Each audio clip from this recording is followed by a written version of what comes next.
tudo ao nosso redor está nos colocando para baixo, tudo ao nosso redor, desde as redes sociais, das propagandas que a gente assiste, das séries que a gente assiste muitas vezes, das novelas, dos filmes, as pessoas que a gente convive, parece que todo mundo está nos colocando para baixo o tempo inteiro. Parece que o tempo inteiro eu sou bombardeado por informações, né, me dizendo que eu sou insuficiente. Aí tem a propaganda lá da calvície. Você precisa ter cabelo, porque se você. Hoje em dia, né? A maior parte dos homens estão fazendo aí transplante capilar. Porque é proibido. É proibido o homem ter entrada ou ser careca hoje em dia. É uma imposição. Pra gente ter valor, pro homem ter valor, ele precisa ter cabelo.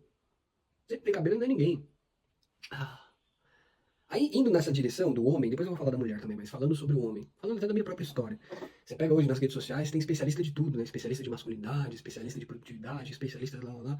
E aí, o tempo inteiro, pessoas ditando regras, né? Nos colocando em caixinhas, dizendo que a gente tem que entrar dentro dessa caixinha, fazer parte desse clubinho aqui, senão eu não tenho valor.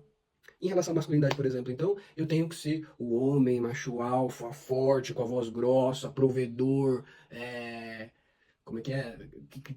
Que é o provedor, que transmite segurança para as mulheres. Tudo bem, eu entendo tudo o que esse pessoal quer dizer. Mas assim, o problema que eu vejo disso tudo é a imposição. Ou você é assim, ou você não é ninguém. Ou você não vale nada. Entende? A mesma coisa para a questão estética, né? Eu tava falando do cabelo. Então o homem tem que estar no shape, o homem tem que vestir tal roupa, o homem. E para a mulher é mil vezes pior, cara. A mulher é bombardeada o tempo inteiro com propagandas, com padrões estéticos cada vez mais inalcançáveis e artificiais, cara. Você vê essa epidemia de harmonização facial, de botox. Ninguém pode ter um rosto com queixo arredondado ou fino, todo mundo tem que ter o rosto igual, quadrado, e a pele lisinha, e o cabelo liso, e o corpo impecável, e. Cara, e você olha, nós, réis mortais, que não somos influenciadores famosos e ricos e milionários, a gente olha para esse pessoal e se sente um ninguém, cara. Ninguém. E hoje já existem pesquisas muito robustas. E não só em jovens, em pessoas adultas e na faixa dos 30 anos também, mostrando quanto as redes sociais impactam a nossa saúde mental. Em vários fatores aqui, em relação à produtividade, porque tem a questão da dopamina, ah, enfim, mas o foco aqui é falar sobre a questão da autoestima e dessas pressões sociais, né? Então a questão, o Instagram principalmente, tem um negócio muito poderoso, e poderoso no sentido tóxico mesmo, que é a questão da comparação. Se você pegar a época dos nossos pais, por exemplo, o meu pai vivia lá no interior do Piauí. Então ele cresceu numa região ali que ele tinha muito pouco contato com. O círculo social do meu pai era muito limitado. Então o nível de comparação que ele tinha era muito limitado também. Então ele ia se comparar com os irmãos, que não eram poucos. Meu pai teve quase 20 irmãos, né? Nesse sentido ele tinha um círculo social bem amplo. Mas naquela época, só pra você entender o que eu tô falando, meu pai se comparava com o irmão dele, se comparava com primos, se comparava com o vizinho. No máximo, o primo rico ou o filho do prefeito que foi morar em São Paulo. Era o máximo de comparação que o meu pai tinha. Que os nossos pais provavelmente tinham. Hoje em dia, com as redes sociais, principalmente os jovens, já nascem tendo que se comparar com Neymar, com Anitta, com Virgínia, com. E esse pessoal compartilhando suas vidas de uma maneira, óbvio, né? É, muito ostentadora, digamos assim. Então comprou um carro luxuoso e viajou para tal lugar, e viagens, e festas, e fama, e dinheiro, faturei não sei quanto, minha pele é linda, tenho 3 filhos, e tive filho ontem, hoje minha barriga já tá tanquinho, e lá, lá, lá. E de novo, nós, réis mortais, o tempo inteiro acompanhando a vida dessas pessoas, é óbvio, por mais que a gente saiba que essas pessoas não são perfeitas, que essas pessoas, é óbvio que elas estão compartilhando o que elas querem, o que convém a elas, e é uma parte só da vida delas, a gente não tem acesso, né, à vida real delas, o dia a dia, as dificuldades, os perrengues, os problemas, os medos. A gente não tem. Então, a gente compara o nosso os nossos bastidores, né, que é a vida real, que é o acordar com olheira, é o dormir mal, porque a Sofia não conseguiu dormir direito, a gente não conseguiu dormir direito, é o dia a dia do brasileiro médio. Só que a gente não tem acesso ao dia a dia desses outros brasileiros que têm tanta fama, tanto dinheiro, tanto, enfim, tanta coisa. Que a gente acha que é super incrível e maravilhosa, mas se a gente parar pra analisar bem, eu vou falar um pouco mais sobre isso mais pra frente, né? Nesse vídeo aqui. Se eu esquecer, tenta me lembrar, coloca aqui nos comentários se eu esquecer. Mas o que eu quero dizer é que, assim, essas comparações, elas são muito tóxicas. De novo, por mais que a gente saiba que não é a realidade daquela pessoa, que ela está compartilhando uma parte da vida dela, inconscientemente o nosso cérebro está recebendo esses estímulos, essas informações e processando e diariamente processando essas informações. E você sabe que tudo que a gente absorve no dia a dia vai moldando o nosso cérebro e moldando a nossa forma de interpretar o mundo. Muitas vezes inconscientemente. Então, às vezes, eu tô depressivo, eu tô sentindo que minha vida é uma merda, porque eu tô no emprego que eu não gosto, porque eu atrasei a mensalidade da faculdade, porque eu não tenho carro do ano. Enfim, e se a gente parar pra analisar bem, nossa vida não tá tão ruim assim. O problema é que a nossa percepção tá totalmente distorcida. A gente tá se comparando com pessoas que têm realidades completamente diferentes das nossas. Completamente. E mais, a gente tá comparando de novo nossos bastidores com o palco das outras pessoas. Porque tudo que os artistas, os influencers postam é maquiado, principalmente, né, os influencers, né, as influências mais da moda, da da estética, ali tem a máquina que eles tiram foto é incrível e tem uma tecnologia absurda para fazer com que a pessoa fique bonita ali, só a máquina pela máquina, mas tem a máquina, tem a qualidade do fotógrafo, tem o ângulo, tem a luz, tem a pose, tem a maquiagem, tem o filtro, tem as edições, tem a roupa, tem tanta coisa, cara. É tanta produção. Às vezes a gente acha que não tem, mas tem muita produção. Né? E a gente compara aquele vídeo, aquele stories que a pessoa fez com tudo isso de produção com a minha realidade hoje. Eu acordo de manhã, eu vou pra frente do espelho, escovar os dentes com olheira, com barba pra fazer, e vejo lá o vídeo do influencer em Maldivas e fazendo uma viagem incrível, com uma mulher incrível, com uma casa incrível, com um hotel de milhões e lá lá lá. E eu me comparo e me sinto um merda. Né? E por que, que eu tô querendo. Por que isso estava entalado na minha garganta? Porque eu, desde sempre, se você me acompanha aqui há há um tempo, e eu compartilho muito da minha história aqui, eu sempre tive complexo de inferioridade e uma autoestima muito baixa, principalmente em relação à minha condição financeira. Então, eu realmente, e isso mexia muito comigo, eu sofria num nível assim de tipo estar andando na rua e passar um cara com um carro importado e uma mulher muito dentro do padrão estético no carro, e eu sentia uma coisa tão ruim, porque eu olhava para aquele cara, me comparava, me sentia um merda, e era uma sensação tão ruim que eu desejava o mal, me causava um sentimento de inveja. Inveja no nível de eu realmente desejar o mal, que ele bata o carro para eu me sentir menos pior. Entende? E eu hoje acompanho outras pessoas com ansiedade social. Eu acho que não só pessoas com ansiedade social, acho que todo mundo tem algum nível de problema em relação à autoestima ou a complexo de inferioridade por esse ambiente que a gente criou hoje de muita comparação e comparação, de novo, os nossos bastidores com o palco das outras pessoas. Então, o tempo inteiro a gente está se sentindo insuficiente, a gente está se sentindo pobre, a gente está se sentindo feio, a gente está se sentindo burro, porque todo mundo sabe tudo, todo mundo é especialista de tudo, a gente está se sentindo improdutivo, porque todo mundo acorda às 5 da manhã, toma banho na piscina com gelo, e eu acordo com preguiça, não consigo fazer metade das coisas que eu quero fazer. Mas, de novo, a gente está se comparando com pessoas que têm realidades completamente diferentes das nossas, e outra, a gente não tem acesso à realidade da vida dessas pessoas. Então é muito injusto essa comparação. É muito injusto. E a gente o tempo inteiro fica se comparando, se criticando e se martirizando. E aí, o que acontece? A gente tem esse, entre aspas, complexo de inferioridade, a nossa autoestima vai lá para baixo, e a gente começa a meio que se castigar, a se odiar. E o que isso tem a ver com a ansiedade social, ou com a timidez, se você tem timidez, enfim. A espinha dorsal da ansiedade social e da timidez é o medo do julgamento das outras pessoas. Então, uma vez que eu me sinto essa pessoa tão insuficiente, tão ruim, tão incapaz, tão inferior às outras pessoas, eu tenho muito medo que as outras pessoas me vejam. Então, eu me fecho, eu me escondo, eu não falo nada, eu não digo nada, eu não quero que as pessoas me olhem, entende?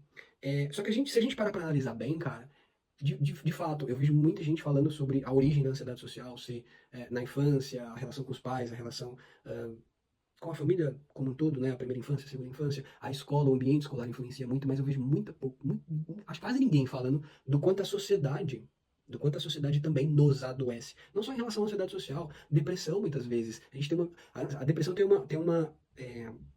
uma questão muito forte, não é o meu know-how aqui, mas algumas pessoas que eu acompanho também têm depressão e eu percebo isso. As pessoas têm uma visão muito depreciativa sobre a própria vida. Só que, e muito por conta desse ambiente tóxico que a gente vive hoje. Só que se a gente para analisar bem a vida das pessoas e a nossa própria vida, a gente vai ver que nossa vida não é tão ruim assim. De novo, nossa visão está completamente distorcida, cara. Eu recebi a mensagem aqui da profissional que estava falando da falha, né, de sobrancelha, falando, oferecendo um pacote para corrigir as falhas da sobrancelha. Eu olhei aquela palavra falha, eu achei tão pesada. Porque você parar pra pensar bem, cara, falha. Eu sou uma pessoa muito profunda, tá? Então se prepare para a profundidade que a gente vai mergulhar fundo aqui agora. Como você sabe bem, eu me tornei pai recentemente. Quando a gente se torna pai, ou mães, para quem é mãe, é uma experiência única, incrível. Você, do nada, você descobrir que sua esposa ali tá grávida, você mesma tá grávida, tem um caro. Aí, o primeiro ultrassom é um carocinho, assim, de arroz desse tamanho. E você vai acompanhando tudo aquilo. Então você experiencia o milagre da vida. É uma coisa incrível. E quando você se aprofunda e aprende. Enfim, acho que eu vou fazer um vídeo só sobre isso em algum momento. Mas o que eu tô querendo dizer aqui? É um milagre da vida, algo tão perfeito. Você imaginar que assim, em algum momento nós fomos uma pequena célula. Essa célula se multiplicou em dois, em quatro, em oito, em 16 e criou esse ser que está aqui, esse ser que está aí. Com olho, com nariz, com ouvido, com boca, com pele, com pelo, com cabeça, com. E quando você vai acompanhando os ultrassons, você vê o quanto vai desenvolvendo certinho, sabe? No começo é só uma cabecinha, depois uma cabecinha com rabinho, depois tem bracinho, depois tem perninha. E quando nasce, cara, você vê a coisa mais incrível que eu vi da Sofia quando ela nasceu foi ver o detalhe da unha. Sabe? Era um dedinho assim, era um dedo do tamanho do bico dessa caneta aqui. E no meio do bico dessa caneta, a unha dela era quase do tamanho desse bico aqui, ó. Uma coisa pequenininha, mas perfeita. Perfeita. Quando eu vi a Sofia, eu achei a criatura mais linda desse universo. Depois de muito tempo, e eu acho que, óbvio, a maioria, ou quase todos, ou todos recém-nascidos, quando eles nascem bem feinhos, né, cara? Porque assim, eles estão em formação, eles estavam num espaço lá dentro, assim, apertado, então eles nascem tortos, com a cabeça torta, mas naquela hora, naquele momento, a gente acha a criança mais linda do mundo, o ser mais lindo do mundo. Depois de alguns meses, ou depois de um ano, eu e a Flávia brinca, né, quando a gente vê as fotos do nascimento da Sofia, eu falo, meu Deus, como a Sofia era feinha, cara, a gente achava linda. A gente achava perfeita, porque realmente é uma perfeição tão incrível, tão incrível. E hoje, óbvio, que eu acho ela linda, mesmo se ela tivesse qualquer, ou tem qualquer tipo de imperfeição, eu acho ela linda, porque eu acompanhei todo esse processo. E realmente, se você para pra pensar dessa forma, nosso corpo é perfeito, é incrível, incrível. Você pega uma massinha de modelar, tenta criar um ser humano. Tenta criar um ser humano com uma massinha de modelar. Você vai fazer a cabeça, o corpinho, você vai fazer aqueles desenhos de palitinho. Você vê o quão complexo é construir isso tudo aqui. E isso se constrói. Óbvio que vem crenças, quem acredita em Deus, quem acredita na evolução. Não sei de onde veio isso. Não é essa a questão. Não sei de onde saiu essa inteligência, essa coisa incrível e maravilhosa, que é a criação. Mas, de alguma forma, isso em algum momento foi uma célula e hoje é o que está aqui, o que está aí. E isso é incrível. Isso é perfeito. Perfeito. Aí me vem uma profissional, óbvio, e aqui eu não estou criticando a profissional, ela está fazendo o trabalho dela e o trabalho dela é digno como qualquer outro. E me fala que eu tenho que consertar as falhas da minha sobrancelha. Não tem falha nenhuma aqui, cara. Só porque eu não tenho 3 ou 4 pelinhos aqui que não tá cumprindo certinho a minha sobrancelha, é uma falha. É uma falha. Eu sou um imperfeito. E aqui eu não quero também ir para o outro lado do narcisismo, né? Eu não quero, nem pro extremo, nem pro outro.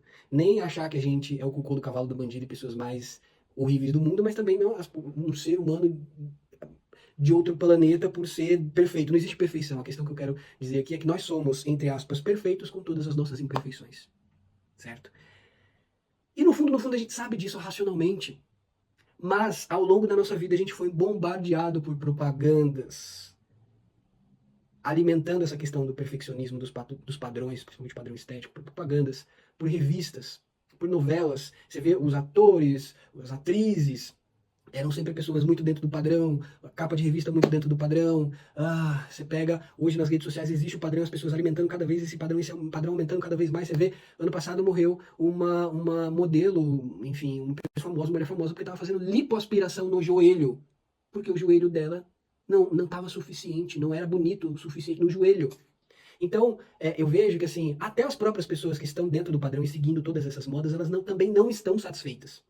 Porque é um padrão que vai aumentando cada vez mais e se torna cada vez mais inalcançável. Você faz a harmonização facial, só que daqui a pouco é o seu dente que não tá tão branco, aí você tem que colocar uma lente. Daqui a pouco você tem que fazer o negócio do fio para aumentar a sobrancelha, para tirar as rugas. E a idade vai chegando para todo mundo, cara. Eu acho tão triste. Essas pessoas que no final da vida, sabe, fica.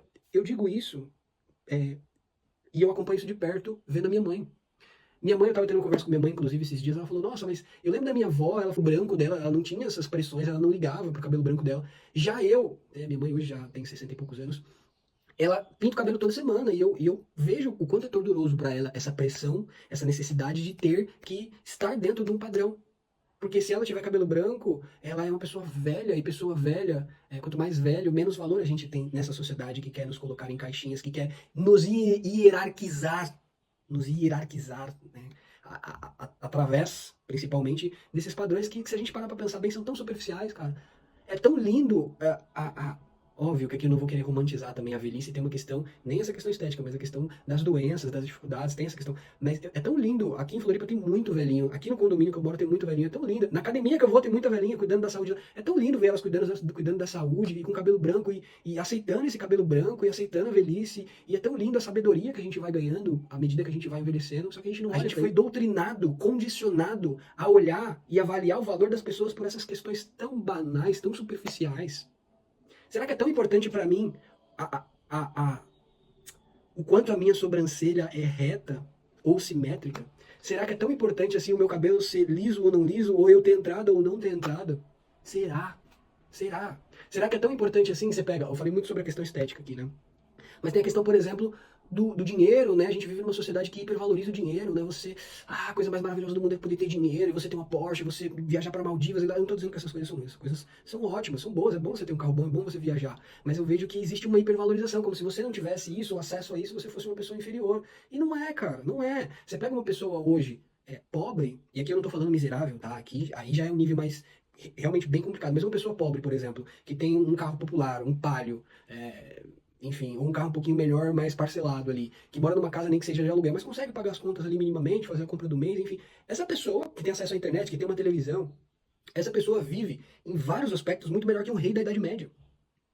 Que o rei da Idade Só que o grande problema que eu vejo do pessoal mais, né, classe média baixa, né, é porque a gente é bombardeado por diversas e diversas propagandas que nos fazem criar necessidades que estão além do que a gente poderia ou do que a gente deve. Porque a vida, no final das contas, é tão simples, cara. Hoje eu vivo uma vida tão simples e tão gostosa, sabe? Hoje eu valorizo tanto estar com minha família, um almoço com minha família, uma caminhada no parque com minha filha.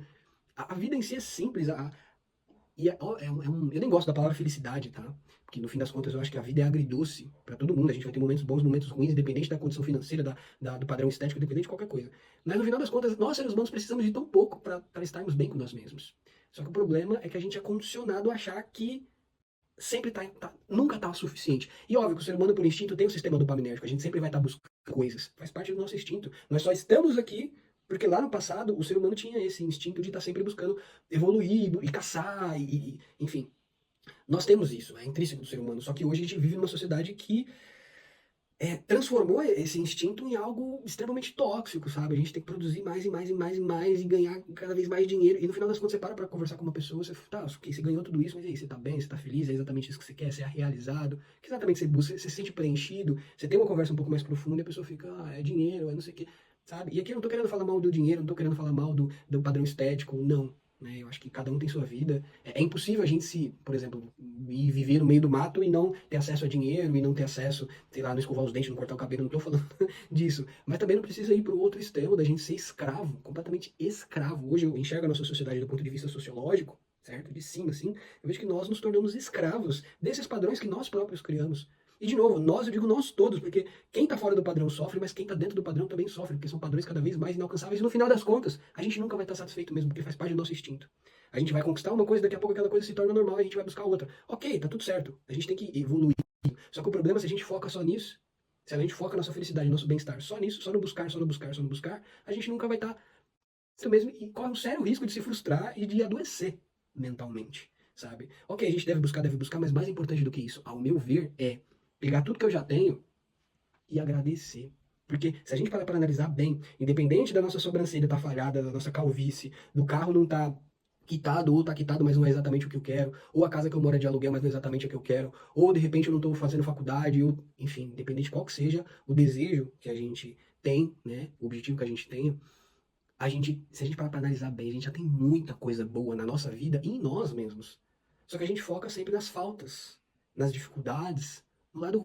E isso não é minha culpa, não é sua culpa, porque realmente a gente vive numa sociedade que nos condiciona a estar o tempo inteiro focando nas nossas faltas, nas nossas dificuldades, nos nossos medos. E é isso, esse vídeo aqui ficou meio que um desabafo aqui, mas eu acho importante falar sobre todos esses aspectos aqui, porque realmente, se a gente não parar para pensar sobre isso, a gente vai cada vez mais se sentir mal com nós mesmos e com o que acontece na nossa vida. E para quem tem ansiedade social, isso é catastrófico, assim, porque quanto mais a gente se sente mal com nós mesmos e com o que acontece na nossa vida, mais medo do julgamento das outras pessoas a gente tem, porque a espinha dorsal da ansiedade social é o medo do julgamento das outras pessoas, certo? E, só que acontece muitas vezes esse medo do julgamento das outras pessoas é porque nós próprios estamos mal resolvidos com quem nós somos. Então a gente nunca vai superar a ansiedade social se a gente não conseguir trabalhar essas questões, né? Da gente realmente conseguir adquirir uma autoestima saudável, independente desses padrões. E é possível, independente da sua condição financeira, independente da sua aparência, independente da sua história, independente da sua personalidade. Uma coisa que acontece muito na ansiedade social, a gente se sente mal por ser introvertido. E ser introvertido não tem problema nenhum. Tá tudo bem a gente ir num lugar e falar pouco, tá tudo bem a gente ir num lugar e de repente não ser a pessoa mais extrovertida e comunicativa do lugar, tá tudo bem. Isso faz parte da nossa personalidade. E personalidade é o que eu sempre digo, não existe personalidade boa e personalidade ruim. Personalidade tem ônus e bônus. Pessoas extrovertidas são mais comunicativas, sim, mas por outro lado, tem ônus também. Eles também têm mais dificuldade de lidar consigo mesmos para estarem sozinhos consigo mesmo, já que é uma coisa, já para quem é introvertido, é algo muito tranquilo, inclusive é muito prazeroso para quem é introvertido estar sozinho, relaxado, meditando, fazendo uma coisa consigo mesmo, sabe?